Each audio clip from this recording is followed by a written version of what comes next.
president looking bad?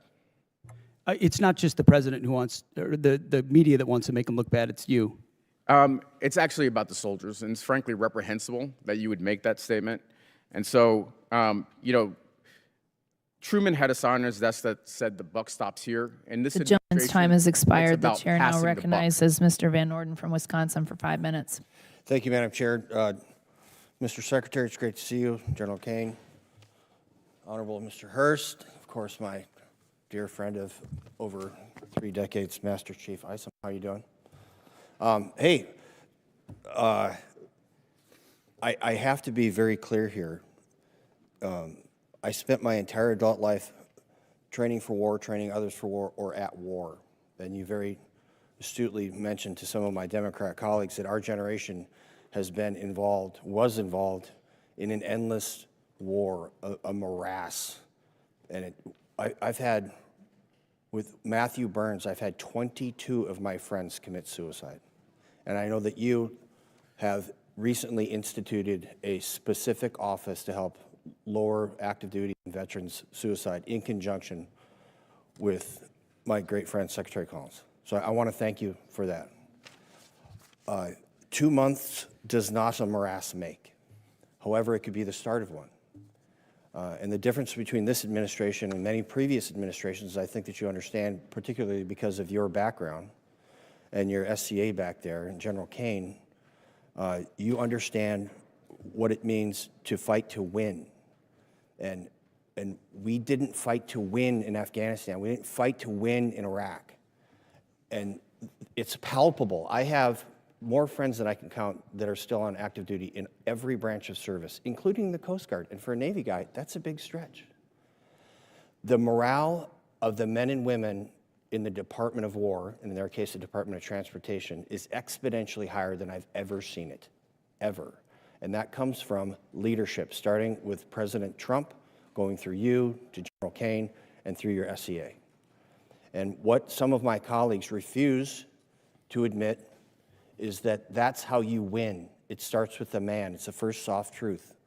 Humans are more important than hardware. And I want to thank you for setting that environment.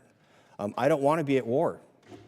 But Iran declared war on the United States of America 47 years ago, and those bastards are responsible for killing and maiming many of my friends.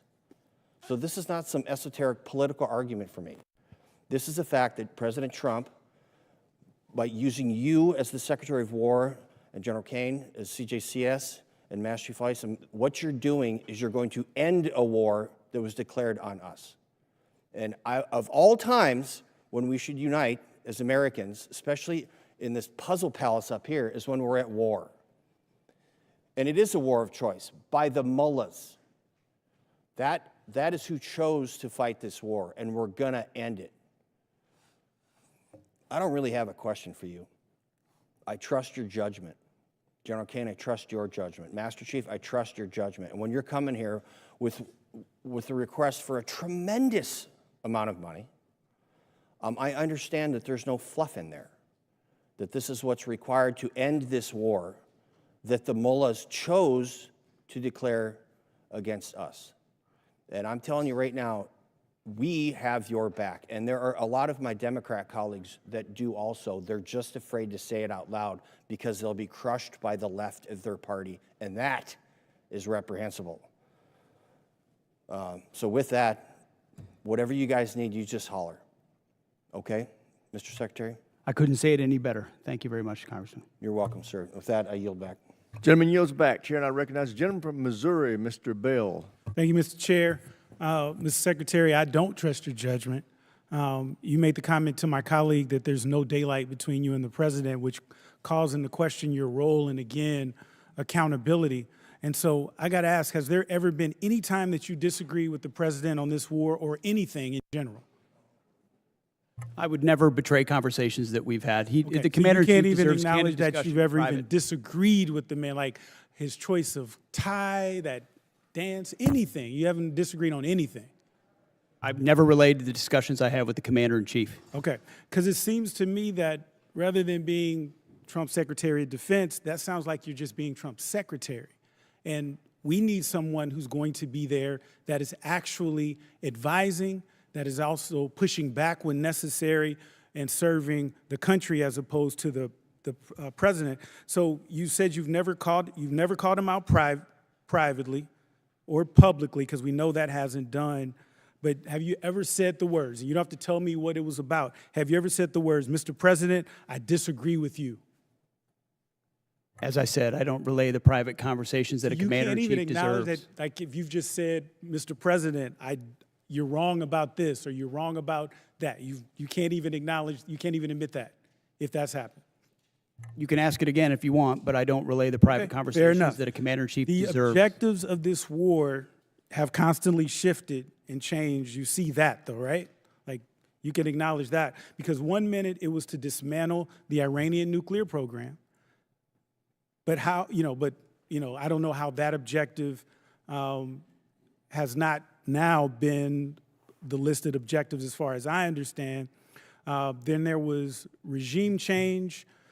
Trump even said when announcing the start of the war, the hour of your freedom is at hand. It's yours to take. He also posted on Truth Social in January, help is on the way, to the Iranians posting in the street. Do you still believe in this particular objective? The objectives have been clear from the beginning, and I've supported the president throughout in having the courage to take on this threat. Okay, so then let's talk about what else has he said. So let's talk about the Trump doctrine. So on November 6th, the president said he was all about ending wars, not starting new ones. Yet in the so-called doctrine, the conflict has not answered why we're in the war. The objectives have changed. We're not sure about the exit strategy. This, to me, is the definition of open-ended or forever war. And you cannot claim to end forever wars while engaging in one. And then here's the one that really gets me.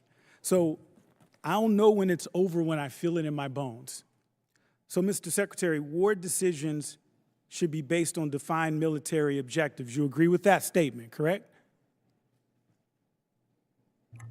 It's the commander-in-chief makes the call on behalf of the American people when our objectives are completed. There should be clearly defined military objectives. That's safe to say? Ultimately, the commander-in-chief makes the decision about when our objectives are achieved. Okay, because because I'm just trying to figure out, like, what kind of analysis, evaluation are we looking at with objectives when it's just what the president feels in his bones? Like, are we talking about like some Da Vinci Petruvian man or what? Like, what are we talking about when we just talk about feeling it in your bones? Because my thing is, we're not set up here to trust anyone's judgment. We're here to represent our districts and the American people. And so my next question is, the problem that I'm concerned with is that Iran continues to increase their negotiating leverage with us. And so we've been told that we've won this war, it'll be over in a few days, but now they didn't control the Strait of Hormuz, and now they do have leverage in the Strait of Hormuz. I remember even in the strikes in June, after the strikes in June, I should say, they struck Al-Udeid, and we never responded to that. As a matter of fact, Trump even said he knew that strike was coming and he allowed it. Do you agree with that? Ultimately, the president's been clear about his objectives, and if Iran thinks they're going to outdeal the best deal maker on the planet, they got another thing coming. But they struck us and we didn't strike back, and you're okay with that? He even said he authorized, he allowed it. He said that, and you're okay with that? The president has done many bold things for this country to ensure Iran never has a nuclear weapon. Okay, well, allowing another country to attack us, isn't that treason? Allowing Iran to get a nuclear Gentleman's weapon, time's Obama was expired. willing Chair to now do, recognizes the gentleman that's what from you want. Arizona, Mr. Amadei. I want to thank your team behind you for having the discipline and stamina for being here. I know what work was involved in doing this type of hearing, so thank you all. Mr. Secretary, I want to ask you about the A-10 Warthog. How effective has it been in the war in Iran? As I'm sure you know, it's a very effective platform. Yes. And so why is the Air Force, I mean, they've been trying to retire this platform for 40 years, since 1984. And it seems like it keeps proving itself no matter the technological advances that we have in the military. So why is there a need or push to retire this platform? Well, the push to retire the platform was for